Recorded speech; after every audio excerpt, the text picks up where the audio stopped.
मो वीडियो को स्वागत जनावि मुझे आउ एक वृक्ष नहीं आसी महुल गछ। महुल फूलर तो ना शुणी थे। यह देखा बहुत सुंदर देखा जी सुंदर तार बासना सेपरी मनमुग्धकर। आदिवासी लोक संग्रह करने संग्रह कर पैसा उपार्जन करने बेस खुशी रे 2 पैसा रोजगार कर। सरकार हस्तक्षेप पर आदिवासी रोजगार महुल फूल माध्यम पलटि। महुल फूल ऋतु आरंभ रे गाँ गाँ रे महुल फूलर महक। बसंत ऋतु रे महुल फूलर महकरे महकुची बण पहाड़ घेरा अंचल। यही फूल आदिवासी जीवन जीविका सहित यह जंगल संग्रह कर विक्रय कर एवं टंका रोजगार करुछंती। आगरे वन विभाग महुल फूलर मूल्य धार्य करुथिले, किंतु 2011 रु लोकंकर सुविधा पाई ग्राम पंचायत को सरकार दायित्व देछंती, जहाँ सहज करिछि। महुल फूल आदिवासी संपर्क बहु पुरातन सरकारी नियमावली जोगु एथिरे लोके दूरे रहथिले, किंतु सरकार हस्तक्षेप पर एबे आदिवासी मानंकु रोजगार देछि। साधारणतः आदिवासी लोके महुल को खाद्य रूपे, किछि लोक मद तैयारी करी व्यवहार करती, आउ किछि लोक यह सुखाई गाई गोरु को खाद्य भाव दे थांती, जहाँ पशुओं पई खूब भल होता है। तेबे एबे देखिया को मिलुछि जे महुल गोटाळी माने महुल गोटाई ताहाको सुखाई जे परिश्रम करथांती तांको सही भली उपयुक्त मूल्य मिलुना। यही फूल एवं आदिवासी जीवन जीविका पलटि। राति पाहिले गाँव रे अधिकांश लोक महुल फूल संग्रह करने निमंते जंगल मुहां होइथांती। पिलारू बुढ़ा पर्यंत परिवार समस्त सदस्य महुल गछ तले एकाठी महुल फूल गोटाए थिबारु दृश्य देखिया को मिलुछि। बसंतर आगमन रे महुल गछ रे महुल फूल फुटी थाए, किंतु मासे 2 मास भितर यह बंद हो जाए। तेणु यही किछि दिन महुल गोटाई आदिवासी लोक माने किछिटा रोजगार करथांती। तेबे सेमाने यार उचित मूल्य पाई पारु नाहंती।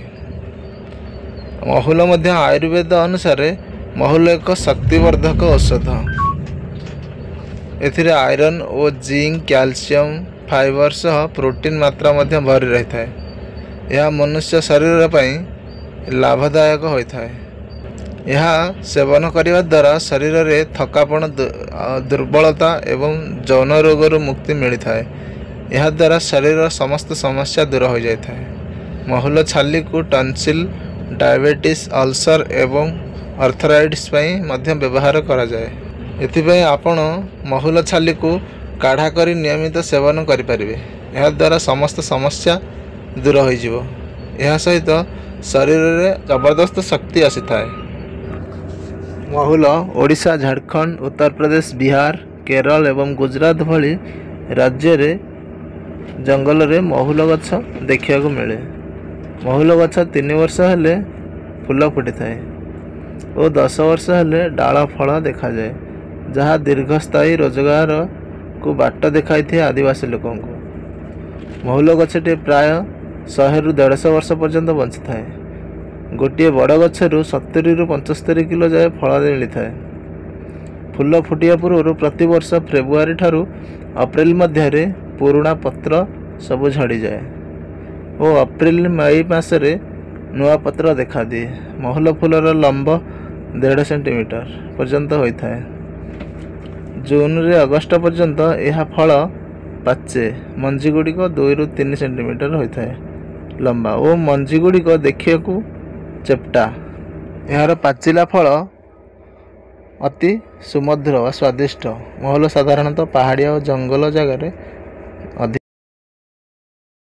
किंतु आजिकाली कल कारखाना खनि खादन जमी महुल गछ कि जंगल काटुंट से महुल गछ बहुत बड़ी पड़ जाऊँगी। तेणुक मु अनुरोध करुच्ची महुल गछ बचातु, जमीक आमर आसंता पीढ़ी जापर एटा गोटे महुल गछ थिला बोली। महुल आसतु जाना महुलर अन्य नाम कौन कौन। महुल गछ को वैज्ञानिक नाम रे मधुका लिंगिफोलिया बोली କୁହାଯାଏ। ଇଂଲିଶରେ ବଟରନଟ୍ ଟ୍ରି ବୋଲି କୁହାଯାଏ। ମଧୁକା ଇଣ୍ଡିକା ବୋଲି ମଧ୍ୟ କୁହାଯାଏ। ହିନ୍ଦୀରେ ମହୁଆ ବା ମଧୁକା ବୋଲି କୁହାଯାଏ। ତେଲୁଗୁରେ ଇଫଚେଟୁ, ବଙ୍ଗାଳୀରେ ମହୁଆ ଏବଂ ଓଡ଼ିଆରେ ଆମେ ମହୁଲ ଗଛ ତ କହିଥାଉ ସାଧାରଣ। କେହି ଭାଷାରେ ଆମର ଯେମିତି ପଶ୍ଚିମ ଓଡ଼ିଶା ଭାଷାରେ ମହୁଆ ବା ଗରା ଗଛ ବୋଲି ମଧ୍ୟ କହିଥାନ୍ତି। ମହୁଲ ଗଛର ଫଳକୁ ଗରା ବୋଲି କହିଥାନ୍ତି। ଏହାର କ'ଣ କ'ଣ କାର୍ଯ୍ୟରେ ଆସେ ବା ଏହାର ଉପକାର। ମହୁଲ ଗଛର ଔଷଧୀୟ ଗୁଣ। ମହୁଲ ଫଳ, ଫୁଲ, ଛାଲ, ମଞ୍ଜି ଏବଂ ଚେର ସମସ୍ତ ସ୍ୱାସ୍ଥ୍ୟ ପାଇଁ ଲାଭଦାୟକ ଅଟେ। ଫୁଲକୁ ଆମେ ପିଠା କରି, ଖଜା କରି ଖାଇଥାଉ ଏବଂ ଫୁଲରୁ ମଦ ପ୍ରସ୍ତୁତ କରି ମଧ୍ୟ ଆଦିବାସୀ ଲୋକମାନେ ପଇସା ରୋଜଗାର କରିବାରେ ସାହାଯ୍ୟ ପାଇଥାନ୍ତି ବା ଜଙ୍ଗଲରେ ରହୁଥିବା ଲୋକଙ୍କ ପାଇଁ ମହୁଲ ବହୁତ ସାହାଯ୍ୟକାରୀ ବା ଉପଯୋଗୀ ଗଛ ବୋଲି କହିଲେ ଭୁଲ ହେବ ନାହିଁ। ମହୁଲ ଫଳକୁ ତରକାରୀ କରି ଖିଆଯାଏ ଏବଂ ମଞ୍ଜିରୁ ତେଲ ପ୍ରସ୍ତୁତ କରି ରୋଷେଇ କରାଯାଇପାରେ। ମହୁଲରେ ପ୍ରୋଟିନ୍, କ୍ୟାଲସିୟମ୍, ଆଇରନ୍ ଏବଂ ଭିଟାମିନ୍ ସି ପରି ପୋଷକ ତତ୍ତ୍ୱ ରହିଅଛି, ଯାହା ହାଡ଼କୁ ମଜବୁତ କରିବାରେ ସାହାଯ୍ୟ କରିଥାଏ। ମାଂସପେଶୀକୁ ଏବଂ ଇମ୍ୟୁନିଟି ସିଷ୍ଟମକୁ ମଜବୁତ କରିବାରେ ସାହାଯ୍ୟ କରେ। ମହୁଲ ଫଳକୁ ଆମେ ଟୋଲ କହିଥାଉ। ମଞ୍ଜିକୁ କେହି ଅନ୍ୟ ଭାଷାରେ ଅନ୍ୟ କିଛି କହିଥାନ୍ତି। ଆପଣମାନେ କ'ଣ କୁହନ୍ତି ମେସେଜ ମାଧ୍ୟମରେ ନିହାତି ଜଣାଇବେ। ମହୁଲ ଗଛର ପ୍ରମୁଖ ଫାଇଦା। ରୋଗ ପ୍ରତିରୋଧକ କ୍ଷମତା ବଢ଼ାଇଥାଏ। ମହୁଲରେ ଭିଟାମିନ୍ ସି ଥିବାରୁ ଖାଇଲେ ଶରୀରର ରୋଗ ପ୍ରତିରୋଧକ ଶକ୍ତି ମଜବୁତ ହୋଇଥାଏ, ହାଡ଼କୁ ମଜବୁତ କରିଥାଏ। ମହୁଲରେ କ୍ୟାଲସିୟମ୍ ଥାଏ, ଯାହା ହାଡ଼କୁ ମଜବୁତ କରିଥାଏ, ରକ୍ତହୀନତା ଦୂର କରେ। ଏଥିରେ ଆଇରନ୍ ଥିବା ଯୋଗୁଁ ରକ୍ତହୀନତା ଦୂର କରିବାରେ ସାହାଯ୍ୟ କରେ। ମହୁଲ ଅନ୍ତନାଳୀର ଗତିଶୀଳତାକୁ ବଢ଼ାଇଥାଏ, ପାଚନ କ୍ରିୟାରେ ସୁଧାର ଆଣିଥାଏ ଏବଂ କବ୍ଜ ପରି ସମସ୍ୟାରୁ ଆରାମ ମିଳିଥାଏ। ଡାଇବେଟିସ୍ ପାଇଁ ମହୁଲ ଫୁଲର ରସ ସୁଗାରକୁ ନିୟନ୍ତ୍ରଣ କରିବାରେ ସାହାଯ୍ୟ କରିଥାଏ।